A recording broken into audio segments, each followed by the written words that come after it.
kita ini harus menggali bahwa jati diri kita adalah bangsa pekerja keras. Kedua, Indonesia sekarang dengan ilmu pengetahuan dan teknologi, dengan pendekatan digitalisasi, kita harus bekerja secara cerdas.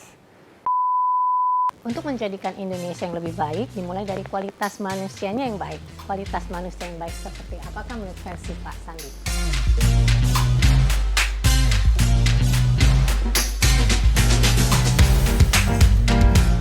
Absolutely strategic, bahwa kita nggak akan bisa menghadirkan pembangunan yang berkesinambungan kalau tidak fokus kepada peningkatan kualitas dari manusia kita. Dan indeks pembangunan manusia kita kan akhirnya balik kepada education, balik kepada pendidikan. Nah, saya melihat bahwa sistem pendidikan kita pada saat ini tentunya dengan revolusi industri 4.0 ada di titik persimpangan yang terakselerasi oleh pandemi ini.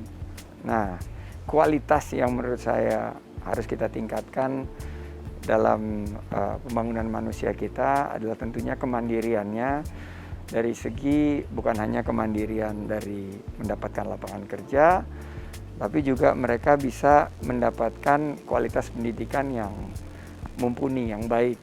Dan itu kita bisa bicara mengenai akses infrastruktur pendidikan sampai kualitas gurunya juga. Karena kita harus betul-betul di tengah pandemi ini investasi besar-besaran di sistem pendidikan kita. Kedua, kesehatan. Menurut saya pembangunan manusia itu nggak akan lengkap tanpa adanya keberpihakan kita dari 4 sisi aspek dari kesehatan, yaitu promotif, preventif. Gimana caranya sekarang dengan adanya pandemi ini kita mencoba menjaga kesehatan kita, kebugaran kita, meningkatkan imunitas. Kita promosikan gaya hidup sehat, kita pakai masker, kita pakai hand sanitizer, dan lain sebagainya. Kedua adalah aspek rehabilitatif dan kuratif. Nah, ini yang sekarang lagi coba dibangun oleh pemerintah dan dunia usaha dalam kolaborasi, sehingga tentunya aspek kesehatan akan semakin baik. Yang ketiga menurut saya untuk pembangunan manusia adalah akses kepada peluang. Setelah mereka mendapat pendidikan, kesehatannya terjaga, akhirnya pembangunan manusia kita harus mampu untuk memberikan satu kesempatan yang sama untuk peluang-peluang mereka meningkatkan, memberdayakan baik kemandirian secara ekonomi maupun bagaimana mereka bisa membangun keluarga yang pada intinya masuk ke dalam satu konsep yang Sustainable Development Goals, SDGs. Gimana kita menghilangkan poverty, gimana kita punya energi itu ramah lingkungan. Nah, ini kuncinya adalah di manusianya. Nah, saya yakin kesejahteraan rakyat harus menjadi fokus utama, karena di piramid terbawah ini tantangannya banyak sekali. Saya pernah di pemerintahan, jadi saya tahu bahwa tugas pemerintah itu nggak bisa dikerjakan sendiri, butuh kemitraan dengan dunia usaha, dengan masyarakat, kemitraan dengan universitas dan institusi pendidikan lainnya. Saya mau tutup dengan satu pertanyaan di episode ini.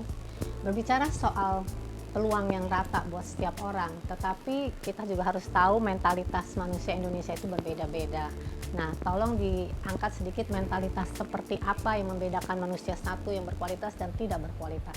Menurut saya mental kerja 4As, bahwa manusia Indonesia itu sebetulnya kalau kita gali punya nilai-nilai luhur. Bahwa kita kan ada Bhinneka Tunggal Ika, Pancasila yang menjadi landasan kehidupan bangsa, bahwa sebagai dasar negara Pancasila memberikan kita satu acuan bahwa kita harus, yang saya bilang, memiliki etos kerja 4As, kerja keras.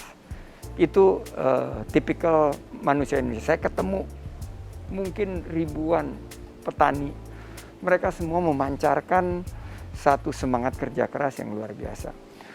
Saya ketemu nelayan, saya bertemu dengan para pelaku UMKM, Saya bertemu seperti Bu Yuli di sini dengan guru grooming. They are all hard working people.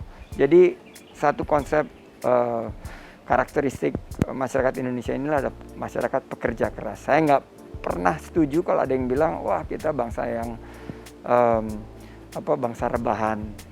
Justru yang saya bilang bahwa kita ini harus menggali bahwa jati diri kita adalah bangsa pekerja keras. Kedua, Indonesia sekarang dengan ilmu pengetahuan dan teknologi, dengan pendekatan digitalisasi, kita harus bekerja secara cerdas.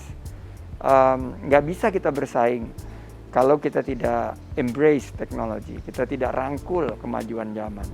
Jadi kita harus bekerja cerdas. Nah ketiga, ini karakteristik yang selalu saya titipkan kepada para anak-anak muda, generasi penerus bangsa. Kerja tuntas. Finish what you start.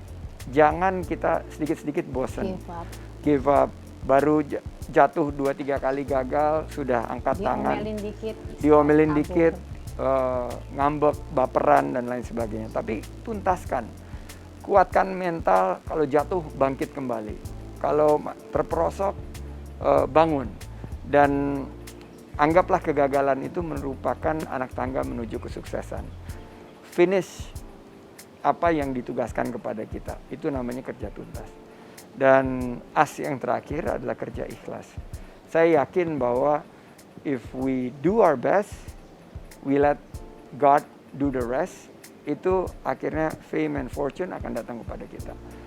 Dan ini yang saya selalu titipkan, kalau anak-anak muda punya semangat seperti kerja keras, kerja cerdas, kerja tuntas, dan kerja ikhlas, I'm very sure kita jadi bangsa yang memiliki daya saing dan mimpi-mimpi para pendiri bangsa kita untuk mencerdaskan kehidupan bangsa, memajukan kesejahteraan umum, melindungi segenap tumpah darah Indonesia, dan ikut berpartisipasi dalam pergaulan internasional untuk perdamaian yang abadi bisa tercapai. Dan tugas kita meng-grooming mereka.